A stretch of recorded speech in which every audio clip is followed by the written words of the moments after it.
Friends, welcome to our channel Saloni Verma study point. मैं सलोनी वर्मा आप सभी का स्वागत करती हूँ सलोनी वर्मा स्टडी पॉइंट पे। आशा करती हूँ आप सभी स्वस्थ होंगे। आज हम करने जा रहे हैं थर्ड सेमेस्टर के बच्चों की जो बुक है ancient medieval Indian political thought unit number 6 करने जा रहे हैं। जिन बच्चों ने बाकी की यूनिट नहीं देखी है वो जरूर देखिए ताकि आपको ये बुक समझ आ सके और आप एग्जाम में एकदम बेस्ट तरीके से एग्जाम को अटेम्प्ट करके आ सको पेपर को। चलिए स्टार्ट करते हैं। अब इसमें क्या है, अगना शुद्ध राजस्व का सिद्धांत। अब मन में आया कि मैम इसमें है क्या, राजस्व का सिद्धांत है क्या।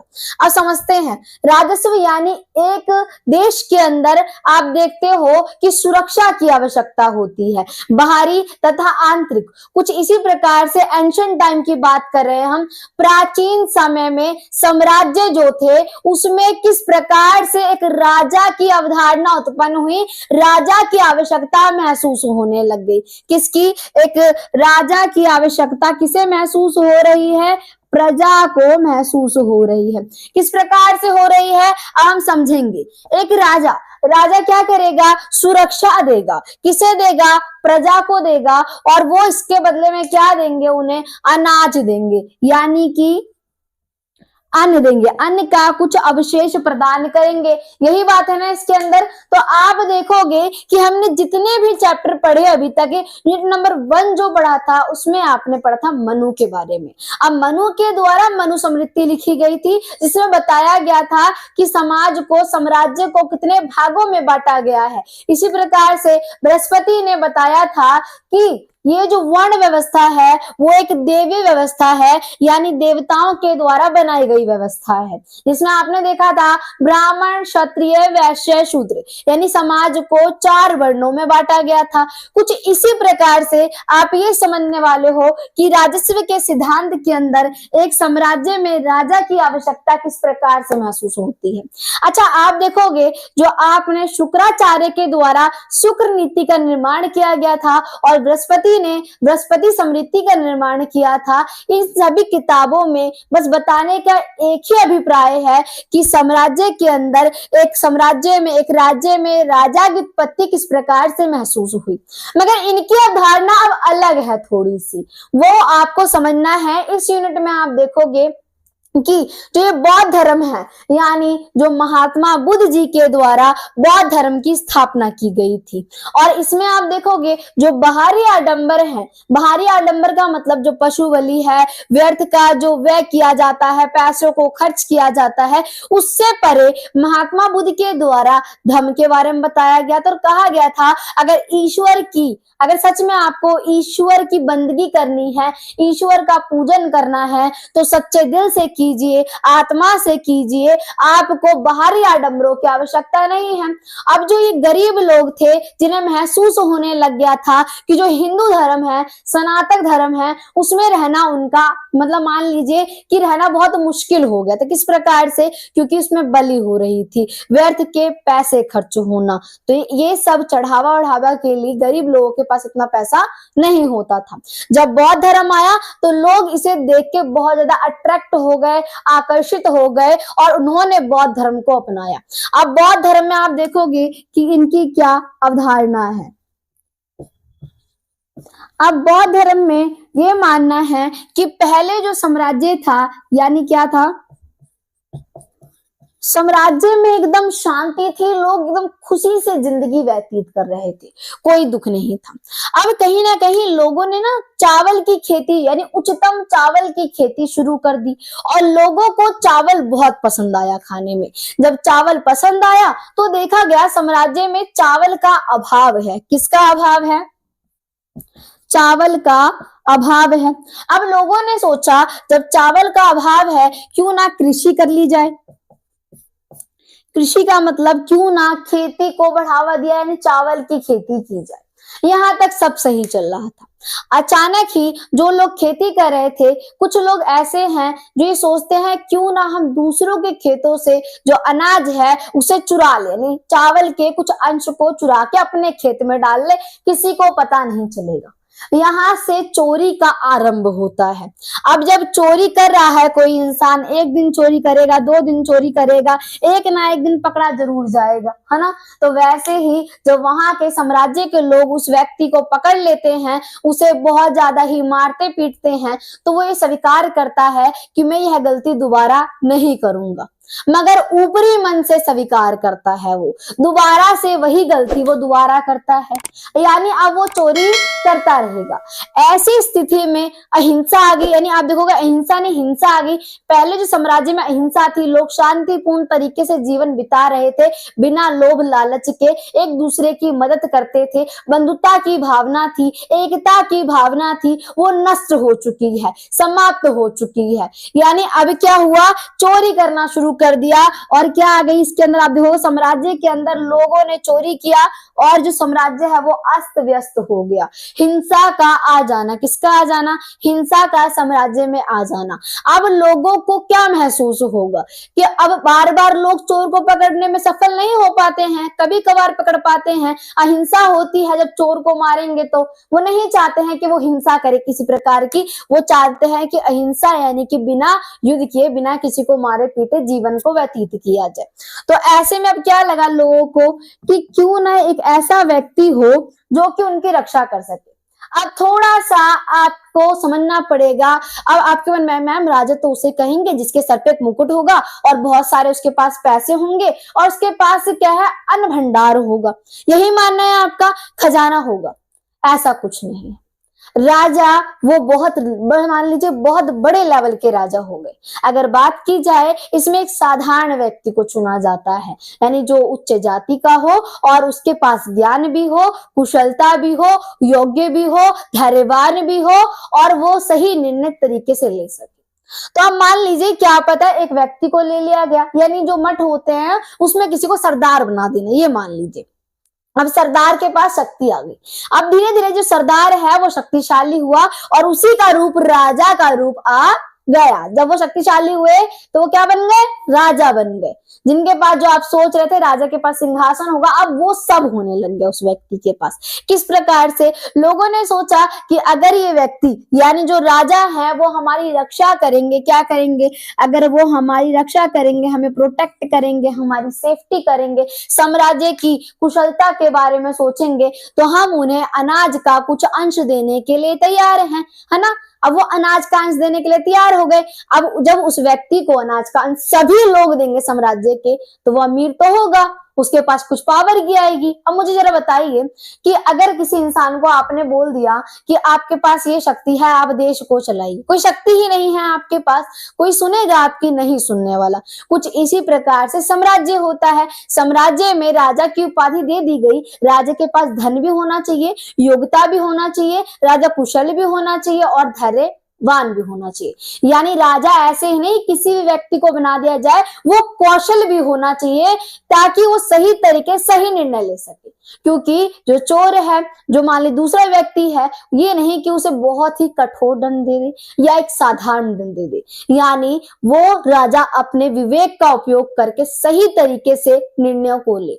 यानी ये आपको आराम से समझ आ गया, परिचय से ज्यादा हमने समझ लिया। परिचय में हमने ये समझा था कि क्या पढ़ने जा रहे हैं, हमने ये पढ़ा है कि राजनीतिक अधिकार, कर्तव्य और विषय, कि जो राज्य है वो राजनीतिक अधिकार किस प्रकार से राजा को राज्य के द्वारा राजनीतिक अधिकार दिए गए, शक्तियां दी गई, कुछ पावर दी गई ताकि वो कुशलता से साम्राज्य को स्थापित कर सके और साम्राज्य का विकास कर सके। अब आप आगे देखने वाले हो बौद्ध परंपरा की उत्पत्ति से, मैंने आपको बताया था कि जो बौद्ध धर्म है उसकी उत्पत्ति महात्मा बुद्ध जी के द्वारा की गई थी। बौद्ध परंपरा की उत्पत्ति महात्मा बुद्ध के द्वारा आप देखोगे 563 से लेकर आप देखोगे 483 ईस्वी में शिक्षकों से हुई थी। यानी आप देखोगे जो इनकी शिक्षाएं हैं उसके द्वारा महात्मा बुद्ध की जो ये बौद्ध परंपरा है, धर्म है, उसकी स्थापना होना शुरू हो गई थी। आगे समझते हैं। जो कि प्राचीन भारत के महान दार्शनिक, समाज सुधारक थे। जैसे हम सभी जानते हैं महात्मा बुद्ध के बारे में, इन्होंने गृह त्याग कर दिया था 29 वर्ष की आयु में, और ये जो है एक साम्राज्य के यानी ये राजा के क्या थे, पुत्र थे। उन्होंने वो सब, उनके पास मान लीजिए सब कुछ था, उनके पास सारे संसाधन थे, परंतु उस महल को छोड़कर वो एक सन्यासी बन जाते हैं महात्मा बुद्ध। तो आप ये समझ सकते हो कि सत्य की खोज में महात्मा बुद्ध जी निकल जाते हैं। अब आगे समझते हैं, जहां धर्म शास्त्र और अर्थशास्त्र की परंपरा हिंदू धर्म से जुड़ी थी, यानी जो धर्म शास्त्र है और अर्थशास्त्र है, इसकी परंपरा जो है हिंदू दर्शन से जुड़ी है, यानी हिंदू दर्शन हिंदू धर्म से जुड़ी है, सनातन धर्म से जुड़ी है। और बौद्ध परंपरा हिंदू विचार, राज्य की उत्पत्ति बौद्ध परंपरा के अनुसार राजस्व का सिद्धांत, यानी जो अभी मैंने आपको समझाया था सब कुछ डिटेल फॉर्म में कि किस प्रकार से एक राजा को पावर दी गई, शक्ति दी गई, किस प्रकार से विवेक का उपयोग करेगा, यही आपको बताया गया है इसके अंदर। आगे समझते हैं इसके अंदर बौद्ध धर्म, राजस्व और राज्य का विकास। आप देखोगे राज्य किस प्रकार से विकास हो रहा है। बौद्ध धर्म में ये माना जाता है कि एक राजा जब उसे कुछ शक्तियां दी जा रही हैं वो सही तरीके से उपयोग करे, उसके पास वो सारे कौशल हो, सारी प्रतिभा हो, और वो सही तरीके से ये ना देखे कोई अमीर है गरीब है, सभी का सही से क्या करे, निर्णय करे, और सत्य के पक्ष में रहे, कभी भी अहिंसा जो है सोचे कि ना करे वो, ठीक है, यानी कि वो सोचे कि अहिंसा नहीं करनी है। अगर कोई ऐसी स्थिति आती है साम्राज्य का रक्षा करनी है, उसे प्रोटेक्ट करना है, तो वो साम्राज्य की रक्षा के लिए, मातृभूमि की रक्षा के लिए तत्पर रहेगा। अब आप देखने वाले हो कि मैंने आपको बताया था कि साम्राज्य में एक राजा की आवश्यकता महसूस हुई है, यानी कि पहले क्या हो रहा था, अगर राजा नहीं था तो इस प्रकार की स्थिति थी कि किस प्रकार से शासन किया जा रहा था। पहले आपने देखा कि मैम आपने बताया एक साम्राज्य हुआ करता था, और साम्राज्य में पहले लोग कैसे रहते थे, शांतिपूर्ण। मगर बाद में क्या है, जब लोगों ने चावल की खेती शुरू करने लगे तो फिर मन में इनके क्या आ गया, लोभ लालच आ गया, और इसीलिए लोगों ने क्या करना शुरू कर दिया, चोरी करना शुरू कर दिया। यही आपको पता चल गया अभी तक। अब देखिए, इससे पहले समझेंगे कि ये आप देखोगे जंगल सिद्धांत और मत्स्य सिद्धांत के बारे में, यानी आप देखोगे कि पहले जब राजा नहीं है तो किस प्रकार से जब शांतिपूर्ण जीवन व्यतीत कर रहे थे, अचानक ही चोरी होने लग गई। अब जो लोग धनी थे, प्रतिष्ठित थे, सेठी थे, उनके द्वारा क्या किया गया, उन्होंने देखा कि जो जंगल सिद्धांत है उस पर शासन क्यों ना किया जाए।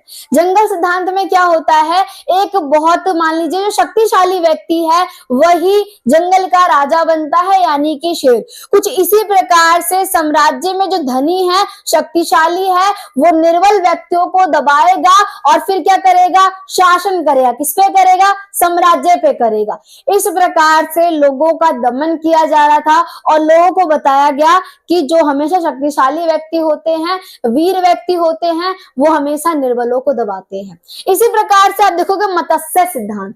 मत्स्य सिद्धांत का मतलब क्या होता है, समुद्र में क्या होते हैं, छोटी छोटी मछलियां भी होती हैं और बड़ी बड़ी मछलियां भी होती हैं। जो छोटी मछलियां होती हैं, बड़ी मछलियां उन्हें खा जाती हैं।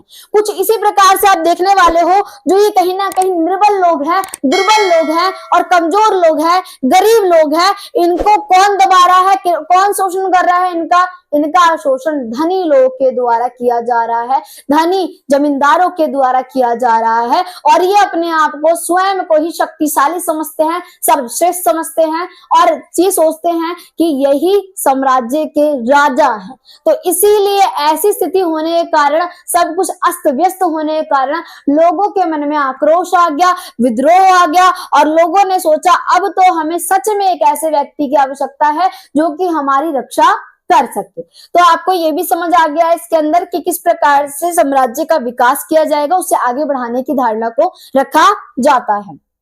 अब आता है बौद्ध दृष्टिकोण एवं सामाजिक राजनीतिक समानता। अब क्या है, महात्मा बुद्ध जी जो हैं उन्होंने बौद्ध धर्म की स्थापना की थी, इतना आपको आसानी से समझ आ गया था। अब महात्मा बुद्ध जी सभी को समान मानते हैं, चाहे कोई अमीर हो, चाहे कोई गरीब हो, चाहे किसी भी उच्च जाति का हो, निम्न जाति का हो, महिला हो, पुरुष हो, सभी क्या है उनकी नजरों में समान है।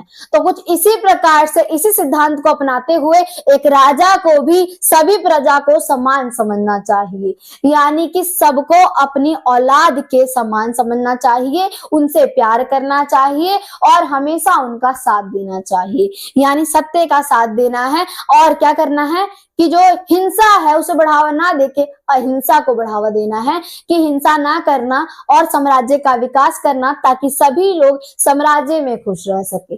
अब आप देखोगे कि कुछ लोगों का ये मानना है, विचारकों का ये मानना है कि अगर आप एक राजा से मिल लेते हो तो आपको पता चल जाता है कि साम्राज्य शक्तिशाली है या नहीं है। क्यों? अगर आप एक राजा से मिलते हो, अगर राजा जो आपको दिखता है दयालु दिखता है, धैर्यवान दिखता है, शक्तिशाली दिखता है, यानी कि साम्राज्य के सभी लोग खुश हैं, जीवन को अच्छे से व्यतीत कर रहे हैं। अब मान लीजिए वहीं अपोजिट ले लेते हैं, एक राजा आपको दुर्बल दिखता है, डरपोक दिखता है और घमंडी दिखता है, तो ऐसा क्या प्रतीत होता है कि वहां जो साम्राज्य है जहां पे ये राजा शासन कर रहा है, वहां की प्रजा इससे बहुत ज्यादा ही परेशान है।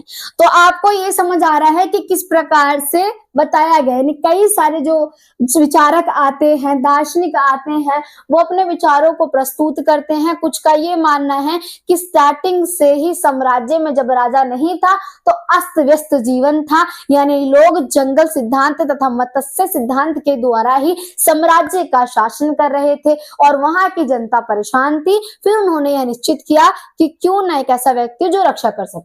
परंतु इसके अपोजिट महात्मा बुद्ध जी का ये मानना है कि पहले शुरुआत में एंशिएंट टाइम में लोग अच्छे से जीवन व्यतीत करते थे, यानी प्यार से, बंधुता के साथ, एकता के साथ रहते थे, मन में ना लोभ था ना लालच था, अच्छे से जीवन व्यतीत कर रहे थे। उसके बाद जब चावल की खेती करते हैं, लोगों को चावल बहुत पसंद आता है, देखते हैं कि साम्राज्य के अंदर चावल का अभाव है, लोग खेती करना शुरू करते हैं। जैसे जैसे चावल की फसल उगना स्टार्ट होती है, वैसे वैसे जो चोर हैं वो चोरी करना शुरू कर देते हैं। जब वो चोरी करना शुरू करते हैं तो इससे क्या आता है, साम्राज्य के अंदर हिंसा आ जाती है, आक्रोश आ जाता है। अब जो चोर है वो झूठ कहने लग जाते हैं और जब वो पकड़े जाते हैं कि हम इस गलती को दोबारा नहीं करेंगे, मगर चोर बार बार चोरी करता है। इस प्रकार से आपको बताया गया है। तो आपको ये समझ आया किस प्रकार से मैंने आपको इसे कंप्लीट किया। आशा करती हूँ वीडियो अच्छी लगी होगी। वीडियो को लाइक, चैनल को सब्सक्राइब जरूर कीजिएगा अगर चैनल पर पहली बार विजिट किया है। जय हिंद, जय भारत।